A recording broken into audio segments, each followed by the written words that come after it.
at that, habang kasabi kayo, Indo kong ibatan. And look at that, cherry blossom, they call it sakura. So we're gonna take it and look more closer. It's so beautiful, it was amazing.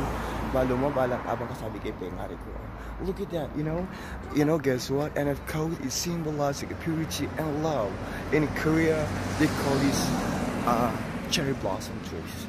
But in Japan, they call it sakura trees. Wow.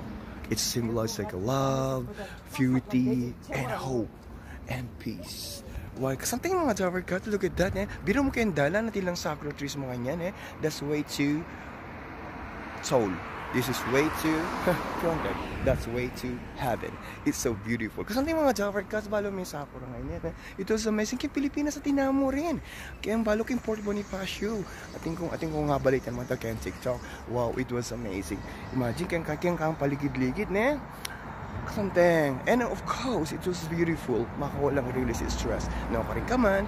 And of course, we always inspired, never expired. Salamat, 1 minute and 29 seconds. Laya pa pala. Apulo yung pa palang minuto, ne? O something, ne? Andiyan ako rin kamunta. Diyos ko, ne? Itang kapampangan. Lagi tang mangarap. Lagi ka tang mapangarap. Kumunta ka kaya nga lumang bansa. Manakitan. At syempre, may kwarta. Nino pang ibisang may kwarta, ne? Bantating ka tang panya-panya limpa. Salamat.